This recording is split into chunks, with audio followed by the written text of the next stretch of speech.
ये बहुत ही अचानक हुआ है।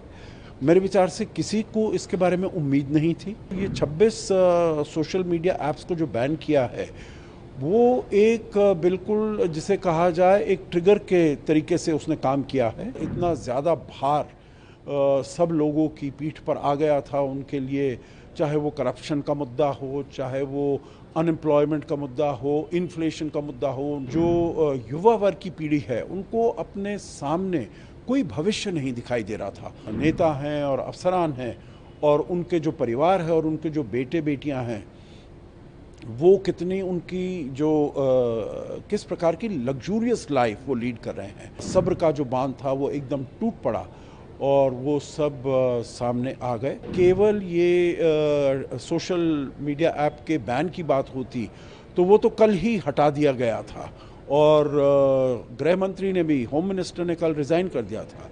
आज के दिन में इतना ज़्यादा बड़ा है जो आर्मी चीफ को ये कहने पर मजबूर होना पड़ा प्रधानमंत्री ओली को, केपी ओली को, जो आप इस्तीफ़ा दीजिए। भारत को सबसे पहले तो अपना जो बॉर्डर है उसको किसी प्रकार से सील करना पड़ेगा। हमारा फ्री बॉर्डर है, बिना पासपोर्ट वीज़ा के लोग आ जा सकते हैं वहाँ पर। वहाँ से ऐसे कोई तत्व नहीं आए भारत में जो कि भारत की शांति के लिए जो ख़तरा पैदा कर सकें। ये बहुत ही अचानक हुआ है।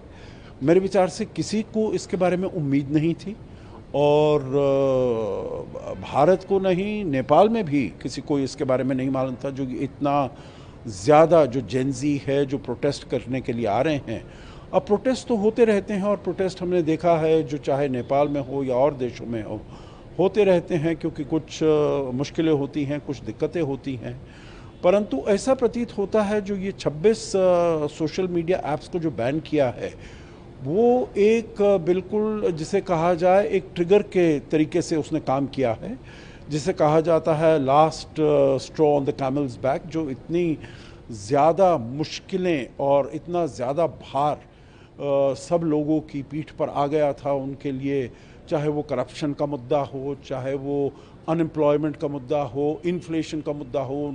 जो युवा वर्ग की पीढ़ी है, उनको अपने सामने कोई भविष्य नहीं दिखाई दे रहा था और वो देख रहे थे जो कितना करप्शन है, गवर्नमेंट में कितना करप्शन है और वहाँ पर जो गवर्नमेंट के जो नेता हैं और अफसरान हैं और उनके जो परिवार है और उनके जो बेटे बेटियां हैं, वो कितनी उनकी जो किस प्रकार की लग्जूरियस लाइफ वो लीड कर रहे हैं और जो कॉमन पीपल है उनके पास कुछ भी नहीं है। तो ये सब गुस्सा, ये सब रोष उनमें फैल रहा था और ये जैसे एक आखिरी तिनके की बात थी जो, और इससे जो भी बांध था, सब्र का जो बांध था वो एकदम टूट पड़ा और वो सब सामने आ गए।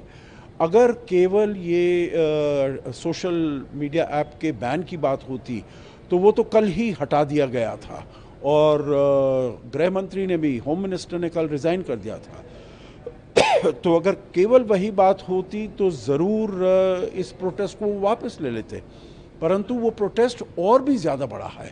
आज के दिन में इतना ज़्यादा बड़ा है जो आर्मी चीफ को ये कहने पर मजबूर होना पड़ा प्रधानमंत्री ओली को, केपी ओली को, जो आप इस्तीफ़ा दीजिए।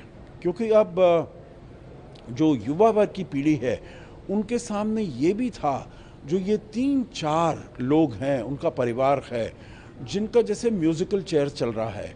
केपी शर्मा ओली हैं, पुष्प कमल दाहाल प्रचंड हैं, शेर बहादुर द्वेबा हैं, माधव नेपाल हैं। बस पिछले 10, 15, 20 साल से वही उनका म्यूज़िकल चेयर्स होता आ रहा है और जो इतनी असंतुष्टता है लोगों में उसके बारे में कुछ नहीं किया जा रहा है, परंतु ये अपना नेता बदलते रहे हैं। तो इसीलिए ये अब नेपाल में देखना पड़ेगा उनको जो इसको आगे कैसे ले जाना है। और हालांकि अब वो कह रहे हैं जो बहुत ही पॉलिटिसाइजेशन हो गया है स्टूडेंट कम्युनिटी का, परंतु उनको साथ मिलकर आना पड़ेगा जो कैसे वहाँ पर शांति स्थापित की जाए और फिर से समृद्धि की ओर उनकी जो आर्थिक व्यवस्था है, आर्थिक स्थिति है, उसको स्टेबिलिटी और पीस, ट्रैंक्विलिटी लाई जाए, स्थिरता लाई जाए और इकोनॉमी को हाथ में रखा जाए और समृद्धि की तरफ बढ़ा जाए। मेरा आखिरी प्रश्न ये रहेगा कि नेपाल के फ्यूचर के बारे में आप कैसे देखते हैं और भारत के पास क्या विकल्प उपलब्ध रहेंगे और भारत को इसको कैसे डील करना चाहिए, आपकी टिप्पणी से। देखिए, अभी मेरे विचार से जहाँ तक नेपाल की बात है तो ये बिल्कुल एक ही दिन हुआ है, तो आगे चलते हुए हम देखेंगे जो हालात कैसे आगे बढ़ते हैं। जहाँ तक और उसके ऊपर भारत को बहुत पैनी नज़र रखनी पड़ेगी। भारत के बहुत ही वहाँ पर कनेक्शंस हैं, कॉन्टैक्ट्स हैं, उन सब को सक्रिय करना पड़ेगा, उन सब के साथ बातचीत करनी पड़ेगी जिससे कि वहाँ पर अशांति और ज़्यादा नहीं बढ़े, वायलेंस और नहीं बढ़े। तोड़ फोड़ जैसे उन्होंने किया है, प्रधानमंत्री के घर में किया है, पूर्व प्रधानमंत्रियों के घर पर किया है, पार्लियामेंट पर किया है, तो उस सब के ऊपर रोक लगाई जा सके। तो ये सब वहाँ पर उनको अपने आप ही जो उनकी लॉ एनफोर्समेंट अथॉरिटीज़ हैं, जो उनकी आर्मी है, क्योंकि आर्मी को भी बुला लिया गया है इसको स्थिरता लाने के लिए, शांति कायम करने के लिए, तो उन सबको देखना होगा। भारत को सबसे पहले तो अपना जो बॉर्डर है उसको किसी प्रकार से सील करना पड़ेगा। हमारा फ्री बॉर्डर है, बिना पासपोर्ट वीज़ा के लोग आ जा सकते हैं वहाँ पर, तो वहाँ से ऐसे कोई तत्व नहीं आए भारत में जो कि भारत की शांति के लिए जो ख़तरा पैदा कर सकें।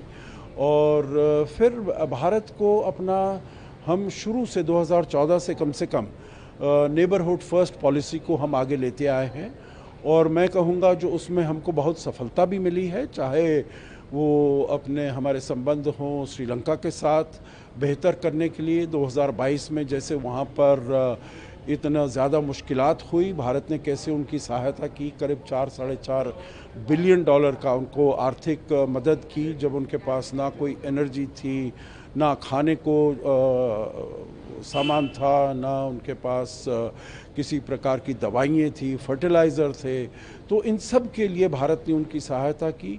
ऐसे ही मालदीव्स में भी जो आए थे राष्ट्रपति मोहम्मद मोइज़ू, तो उसके इसी उस पर आए थे, कॉल पर, कैंपेन पर आए थे इंडिया आउट पर उनको भी हमने बातचीत करके अपने साथ अपने संबंधों को सुदृढ़ किया है। और वैसी ही बात अफ़गानिस्तान के साथ भी हम देख रहे हैं।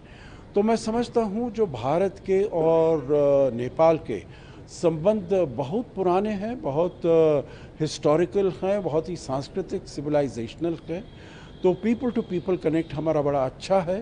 तो जो वहाँ पर सरकार आती है उसको भी देखना होगा और उनके साथ बातचीत करनी होगी। जो भी वहाँ पर पॉलिटिकल फोर्सेस उभर कर आते हैं उनके साथ हमको कनेक्शन बना कर रखना होगा जिससे कि वहाँ पर स्टेबिलिटी रहे और शांति रहे, स्थिरता रहे और वो आगे समृद्धि के रास्ते पर वो चल सकें।